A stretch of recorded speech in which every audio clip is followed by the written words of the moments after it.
আসসালামু আলাইকুম, সবাইকে জানছি স্বপ্ন কিচেন ব্লগে আরও একটা নতুন রেসিপির আমন্ত্রণ। আজকে নিয়ে চলে এসেছি আরও একটি দারুণ মজাদার রেসিপি নিয়ে, যে রেসিপিটা কিন্তু আমরা সবাই আজকাল বেশি পছন্দ করে থাকি। আজকে আমি আপনাদেরকে তৈরি করে দেখাবো খুলনার জনপ্রিয় অথেন্টিকভাবে চুই ঝাল দিয়ে গরুর মাংস রেসিপি। আমি কিন্তু চুই ঝাল সম্পর্কে ছোটোবেলা থেকে আমার একটি ধারণা আছে, কারণ আমি ঢাকার মেয়ে হলেও বা চট্টগ্রামের বউ হলেও কিন্তু খুলনায় কিন্তু আমার ছোট থেকে বড় হয়ে ওঠা। তাই খুলনার কিন্তু অনেক রেসিপি বা অনেক রান্নার বিষয়গুলো কিন্তু আমি খুব ভালোভাবেই জানি, আর সেজন্যই কিন্তু আজকের রেসিপিটা আপনাদের সঙ্গে শেয়ার করছি। তাহলে চলুন দেখে নিই কীভাবে তৈরি করতে হয়। তা আমি যেটা করব, 1 টেবিল চামচের মতো জিরা নিয়ে নিয়েছি প্রায় 7-8টার মতো এলাচ এবং 10-12টার মতো লবঙ্গ এবং প্রায় 10 থেকে 15টার মতো কালো গোলমরিচ। তো এখানে আমি পাটায় বেটে নিব। অথেন্টিকভাবে রান্না করতে হলে কিন্তু অবশ্যই আপনাদেরকে বেটে নিতে হবে। তা আমি প্রথমে আসলে পাটায় আদা রসুনের পেস্ট বেটে নিচ্ছি। আর ছোটোবেলায় দেখতাম আসলে সবাই কিন্তু পাটায় বেটেই কিন্তু মশলাগুলো রান্না করতো। খুবই সিম্পল, খুবই সাধারণ মশলা দিয়ে রান্না করতো। রেগুলার যে মশলাগুলো সেগুলো দিয়ে রান্না করতে কিন্তু খেতে কিন্তু দারুণ মজা হতো। তখন কিন্তু এরকম নানান রকমের গুঁড়া মশলা বা অনেক রকমের মশলা ছিল না। এই সাধারণত এলাচ, দারচিনি, লবঙ্গ এই ধরনের মশলাগুলো দিয়েই কিন্তু রান্নাটা করতো। তা যাই হোক, প্রথমে আমি আদা রসুনগুলোকে খুব ভালোভাবে বেটে নিচ্ছি। আর অথেন্টিক স্বাদ পেতে গেলে অবশ্যই কিন্তু আজকের রেসিপিটা আপনারা সম্পূর্ণ দেখার চেষ্টা করবেন। তা যাই হোক, আমার কিন্তু আদা রসুনগুলো বাটা হয়ে গেছে। এখন আমি আদা রসুনগুলোকে তুলে রাখবো একটা সাইডে। আর যে মশলাটা আমি নিয়ে নিয়েছি সে মশলাটা আমি বেটে নিব। এখানে কিন্তু খুবই সিম্পলভাবে মশলা, অল্প কিছু মশলা, কিন্তু রান্নার টেস্টটা কিন্তু খুব ভালো আসে। তা আমি প্রথমে সামান্য পরিমাণ পানি দিয়ে মশলাগুলোকে খুব ভালোভাবে মিক্সিং করে বেটে নিতে হবে। আর আমার এই বাটাটা কিন্তু প্রচুর পরিমাণ ধার, তার জন্য কিন্তু খুব সহজেই তাড়াতাড়ি বাটা হয়ে যায়। তা আমার জিরাগুলো দেখুন প্রথমবার আমি বেটে নিয়েছি। আমি আরও একটা বাটা দিয়ে নেব। সেক্ষেত্রে কী হবে, আমার মশলাগুলো খুব মিহিনভাবে বাটা হবে। আসলে বাটা মশলা যত মিহিন হবে রান্নার টেস্ট এবং রান্নার ঝোলের কালারটা কিন্তু ততটাই ভালো আসবে।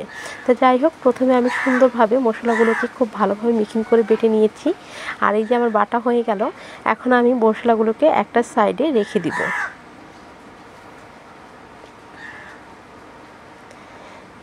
তাই মশলাগুলোকে এখন তুলে নিচ্ছি। আমি ছোটোবেলা দেখতাম আমার আম্মুকে চুই ঝাল দিয়ে রান্না করার সময় ঠিক একইভাবে রান্না করতো। এমনকি আমি যেই বাড়িতে থাকতাম, যারা আমাদের বাড়ির যে বাড়িওয়ালা, তা আমি ছোটোবেলা থেকে ওনারা আমাকে খুবই আদর করতো। তখনই আমি দেখতাম যে আমার ওই ফুপুরা বা আমার ওই চাচিরা কিন্তু চুই ঝাল দিয়ে ঠিক একইভাবে রান্না করতো। তা সেভাবেই আমি চেষ্টা করছি। ওনারা সম্পূর্ণ খুলনার মানুষ, তার জন্য ওনারা যেভাবে রান্না করতো আমি সেভাবে ট্রাই করছি। তো এখানে আমি প্রায় 1 কেজির বেশি পরিমাণ গরু মাংস নিয়ে নিয়েছি। আর এখানে হাড়, চর্বি, তারপর ফ্যাপসা মাংস সব কিছু মিক্স করা। তো এখন আমি এখানে দিয়ে দিচ্ছি প্রায় 1 কাপের থেকে একটু কম হবে পেঁয়াজ কুচি দিয়ে দিচ্ছি। তারপর এখানে আমি দিয়ে দিব 2-3টা তেজপাতা এবং 4 টুকরো দারচিনি। তারপর দিয়েছি মরিচের গুঁড়া প্রায় 1.5 চামচের মতো, তবে ঝাল আন্দাজ মতো আপনারা অ্যাড করবেন আপনাদের পছন্দ মতো। দিয়েছি 1 চামচ হলুদের গুঁড়া এবং 1 টেবিল চামচ ধনিয়ার গুঁড়া। তারপর এখানে আমি যে বাটা মশলাটা সেটা প্রায় এখানে 1.5 টেবিল চামচের থেকে একটু বেশিই হবে দিয়ে দিলাম। তারপর দিয়েছি 2 টেবিল চামচের মতো আদা রসুনের পেস্ট। তারপর এখানে দিয়েছি আমি স্বাদ মতো লবণ, এমনকি দিয়েছি এখানে 1/2 কাপের মতো সাদা তেল। দিয়ে সব কিছু একত্রে খুব ভালোভাবে আমি মাখিয়ে নিব। মাংসটাকে চেষ্টা করবেন খুব ভালোভাবে মাখানোর জন্য, একটু সময় নিয়ে। আপনার মাখানোটা যত ভালো হবে রান্নার টেস্টটাও কিন্তু খুব ভালো আসবে। তা আমার মাখানো হয়ে গেছে। এখন সামান্য পরিমাণ পানি অ্যাড করে দিচ্ছি, যেন আমার মাংসটা আমি অনেকটা সময় নিয়ে কষাতে পারি। আর মাংসটা যেন 50%-এর বেশি পরিমাণ সেদ্ধ হয়ে যায় এই কষানোর মধ্যে। তো এখন আমার মাখানো শেষ, পানি দেওয়া শেষ। এখন আমি চুলাতে বসাতে যাব। তো চুলাতে বসিয়ে দিলাম আর চুলাটা অন করে দিলাম। আর এই পর্যায়ে দেখতে পাচ্ছেন আমার কিন্তু মাংসটা নিজে দিয়ে গরম হয়ে গেছে। তো এখন আমি একটু উল্টে পাল্টে এগুলোকে নেড়ে চেড়ে দিব। তা আমার নাড়া হয়ে গেছে। এখন আমি আবারও ঢাকনা দিয়ে অপেক্ষা করব ভালোভাবে কষে আসা পর্যন্ত। এ পর্যায়ে দেখুন মাংস থেকেও কিন্তু সামান্য পরিমাণ পানি বের হয়েছে। আর এই যে পানিটা প্রায় শুকিয়ে আসা পর্যন্ত একটু অপেক্ষা করব। আর এইভাবে একটু মাঝে মাঝে ঢাকনাটা খুলে নেড়ে চেড়ে খুব ভালোভাবে কষিয়ে নিতে হবে। তো এই পর্যায়ে দেখতে পাচ্ছেন ঝোলটা কিন্তু প্রায় কমে গেছে আর মাংসটা কিন্তু অনেকটা পরিমাণ সেদ্ধ হয়ে গেছে। তো এখন আমি ভালোভাবে নেড়ে চেড়ে এখানে যেটা করব, সেখানে দিয়ে দিচ্ছি আমি 2টো রসুন বড় সাইজের, তবে দেশি রসুন হলে আপনারা 3-4টা অ্যাড করতে পারেন। তবে আমার কাছে দেশি রসুন ছিল না, ইন্ডিয়ান রসুনটা আমি দিয়ে দিলাম। আর দিয়ে দিচ্ছি এখানে চুই ঝাল। চুই ঝালটা সম্পূর্ণ আপনাদের উপর ডিপেন্ড করবে আপনারা কতটুকু দিতে চান, তবে অতিরিক্ত বেশি দিতে যাবেন না, সেক্ষেত্রে কিন্তু ভালো লাগবে না। তো যাই হোক, খুব ভালোভাবে এখন মাংসের সাথে মিক্স করে আমি আবারও ঢাকনা দিয়ে 2-3 মিনিট কষিয়ে নিব এভাবে। তো ঢাকনাটা খুলে দেখুন আমার কিন্তু 2-3 মিনিট কষানো হয়ে গেছে। মাংসের থেকে যতটুকু তেলটা পানি ছিল সেটা টেনে গেছে আর সম্পূর্ণ তেল বের হয়ে এসেছে।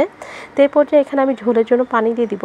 চেষ্টা করবেন গরম পানি দেওয়ার জন্য, কিন্তু আমার পানিটা বেশি গরম ছিল না, হালকা কুসুম গরম পানি ছিল, তা আমি এটাই দিয়ে দিলাম।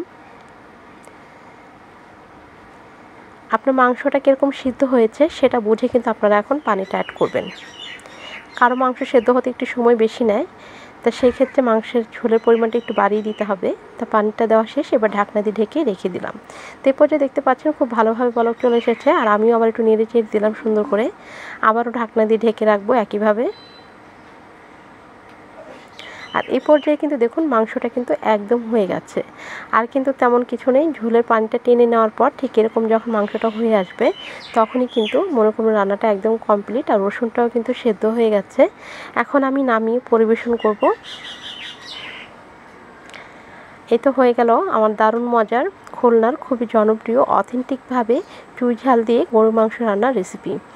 এটা দেখতে যেমন লোভনীয় হয়েছে, খেতেও কিন্তু দারুণ মজার একটি রেসিপি। অবশ্যই বাসায় ট্রাই করবেন। যারা বিশেষ করে খুলনার চুই ঝাল খেতে চান তারা অবশ্যই কিন্তু এই রেসিপিটা ট্রাই করতে পারেন। আর হাতের কাছে না থাকলে কিন্তু সমস্যা নেই, এখন অনলাইনে প্রচুর পরিমাণ চুই ঝালের পাওয়া যায়, সেখান থেকে আপনারা অর্ডার করে নিতে পারেন। তাই রেসিপিটা আপনাদের কাছে কেমন লাগলো অবশ্যই জানাতে ভুলবেন না। আর চ্যানেল নতুন হয়ে থাকলে চ্যানেলটাকে সাবস্ক্রাইব করতে একদম ভুলবেন না। পাশে থাকা বেল আইকনটা বাজিয়ে দিয়ে নোটিফিকেশনটা অন করবেন। সেক্ষেত্রে স্বপ্নের কিচেন ব্লগের এরকম নতুন নতুন রেসিপিগুলো সবসময় আপনার কাছে সবার আগে পৌঁছে যাবে। দেখা হবে আরও কোনো নতুন রেসিপি নিয়ে। এই পর্যন্ত সবাই ভালো থাকবেন, সুস্থ থাকবেন, আর আমাদের জন্য দোয়া করবেন। আজকের মতো এই পর্যন্তই। আল্লাহ হাফিজ, আসসালামু আলাইকুম।